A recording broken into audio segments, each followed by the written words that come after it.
اوس یو خبره باندې ځان پوه کړئ، مونږ او تاسو تبا انسانانو تبا هغوی ته به څنګه پته لګي چې زما زړه سخت دی.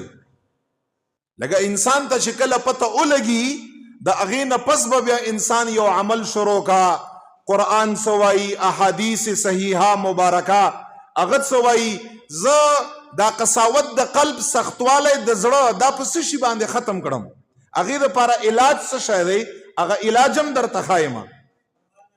خو چې ټولو نه اول انسان ته دا پته ولګي، اوس ما ته څه اندازه نه لګي، ستاسو ته څه اندازه نه لګي چې آیا زما په زړه کې قساوت شته او که نشته، سخت زما زړه او ستاسو زړونه سخت دي او که نه دي. د کوم قساوت چې الله مذمت بیان کړی، رسول الله مبارک مذمت بیان کړی، د هغې به پته څنګه لګي؟ نو صاحبانو دا خبرې واورئ، هغې دپاره په قرآن کریم کې او په احادیثو کې یو څو علامات دي، نښې هغه ما را جمع کړي قرآن او حدیث نه، زه تاسو ته بیانوم. ټولو نه اول چې دی د قساوت قلب علامه دا ده چې انسان دنیا سره د آخرت نه زیات محبتي، یعنی په دنیا کې انسان دا د ضرورت نه زیات مشغولی او آخرت هغه نه بالکل هیری، یعنی هغه ته آخرت نور یادګي چې زما د پارم یا مرګ شتا، زه به مرم، الله په طرف باندې بزم، الله ته به زه ودرېږم، ما سره به حساب و کتاب کیږي، ما ته به سزا و جزا هغه به ما ته میلاوږي. که زما نیکۍ زیاتې الله رضامندي ده، الله دې موږ نصیب کا، او که زما ګناهونه نعوذ بالله من ذلک زیات دي معاذ الله، د الله ناراضګي ده، او بیا د الله په رضامندۍ باندې جنت دی او د الله په ناراضګۍ باندې جهنم دی، نعوذ بالله. دا شی ما او تا نه هیر دی. څوک به مري، که څوک مونږ خو یا ژوندي یو په آرام باندې، که څوک مري نو بل څوک به مري، چا سره به حساب کتاب کیږي، څوک به قبر لځي، څوک به آخرت لځي. اوسه پورې ما او تا په صحیح معنا باندې دا خبره ځان ته ګډلې نه ده چې دا هر چا ته پرته ده او دا ډیر یو سخت منزل دی. نبی علیہ السلام مبارک فرمایي د موت د مرګ ذکر دا زیات کوي. حضور مبارک فرمایي مرګ داسې شی دی کنه قاطع اللذات چې دا د انسان لذتونه ختموي. نبی علیہ السلام فرمایي قاطع دی، ختمونکی د لذاتو دی. ګوره دا مونږ او تاسو چې په کوم خوند او په مزو مال دی او دولت دی او فلان دی او دا دی او عیش او عشرت دی، حضور مبارک فرمایي او داسې سیز را روان دی چې هغه قاطع اللذات دی، د ستا خوند او مزې ختموي. هغې دپاره څه پکار دی؟ تیاری پکار دی هغې دپاره. د ټولو نه اول سیز علما فرمایي چې قرآن او حدیث نه استنباط کړی دی چې د انسان زړه ورسره سختګي، هغه حب د دنیا او هیره د آخرت ده. الله دا مونږ ساتي. دویم لمبر چې کوم دی صاحبانو، هغه ترک د ذکر الله دی. دا زمونږ استاسو په زبان باندې نن سبا حدیث ورته بیا وایم، کله چې زمونږ استاسو خبرې ډېرې خبرې زمونږ استاسو داسې شي چې هغه ذکر د الله نه خالی شي. مونږ او تاسو خو ګړه ډېر زیات روزانه ډېرې زیاتې خبرې کوو. زمونږ استاسو د معاملاتو خبرې دي، د کور کلي وطن خبرې دي، د اقرباو رشتہ دارانو خبرې دي، د زمونږ استاسو د ضروریاتو خبرې دي. خبرې ډېرې زیاتې کړو، خو چې کله زما استا هغه کثرت کلام او ډېرې خبرې هغه خالی شي د ذکر الله نه، یعنی خبرو کې خو پکار ده چې زمونږ استاسو په زبان باندې چې څنګه عام خبرې راځي، پکار ده چې زما استا په زبان باندې د الله جل جلاله ذکر هم راځي. لږ غوندې ما ورته ذکر هم د الله کړو. حضور مبارک فرمایي چې ستاسو په خبرو کې چې کله ذکر الله ختم شي، الله جل جلاله ستاسو په زړو کې قساوت او سختی پیدا کوي.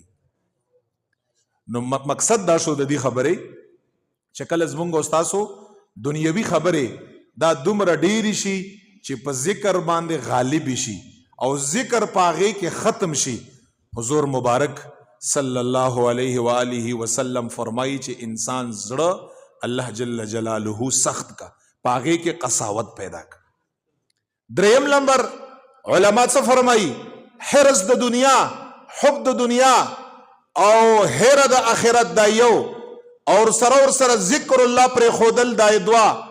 حضور مبارک په حدیثو کې قرآن کریم نا علماء دریم نمبر خبره مستنبط کړي دا چې کوم خلکو باندې ځان ټیسټینګ پکار د چې هر انسان وکا چې په کوم خلکو باندې د پند او د نصیحت خبره اثر نکا. قرآن کریم مبارک ډیر اوري خو اثر پې نکا. احادیث مبارکه هغه ډیر اوري خو اثر پې نکا. د علماو د صلحاو د اولیاو د صحابو د اهل بیت علیهم السلام هغوی خبرې اوري خو اثر په نکا. او اثر څه شی دی؟ اثر دا نه دی چې دام یو اثر دی چې په انسان باندې ژړا راولي په انسان باندې خوف راولي. اثر دا دی چې قرآن کریم او احادیث مبارکات ستا په ژوند کې بدلون راولي. دا اثر دی. ته اول په غلطه باندې وي اول په ګس طرف باندې وي اول په هدایت باندې نه وي په صراط مستقیم باندې نه وي. اوس په قرآن او حدیث ته واورېده چې کومې خامۍ وي کومې کمزورۍ وي هغه ختم شوې.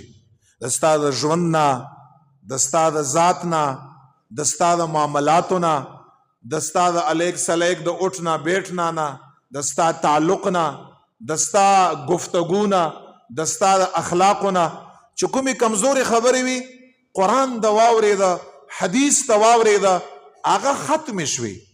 اصل اثر دا دی. دا د دې خبرې دلیل دی چې دغه کلام پاک او کلام رسول صلی الله علیه وسلم ستا په اعمالو ستا په ژوند باندې اثر وکړ. او کتی اوري کلام پاک اوري حدیث اوري صحابه کرام مبارکانو خبرې اوري اهل بیت علیهم السلام خبرې اوري د سلفو صالحینو ائمو د هغوی خبرې اوري او ستا په ژوند کې بدلون ناراضي ستا په بدیو کې کمای ناراضي ستا په معاملاتو کې فرق ناراضي ستا په اخلاقو کې فرق ناراضي. دا هغه انسان دی چې نصیحت په دغه انسان باندې اثر نکا. او دا کوم انسانی؟ دا هغه انسانی چې د دغه انسان په زړه کې قساوتي سختی پکې. نو تاسو په خپل باندې وګورئ چې آیا مونږ خدا سي نه یو چې مونږ نه مرګ او آخرت هیر دی؟ انسان داسې وګوري آیا مونږ خدا سي نه یو چې مونږ په زبان باندې ذکر الله هغه مونږ پرې خوده دی؟ آیا مونږ خدا سي نه یو چې مونږ له خلک پند او نصیحت راکوي قرآن او حدیث راته بیانوي په غوږو باندې اورو خو زما او ستا په عمل کې نشته زما او ستا په ژوند کې نشته زما او ستا په زندګۍ کې نشته زما او ستا په اعمالو کې نشته په اخلاقو کې دین او قرآن نشته؟ آیا داسې خو نه یو؟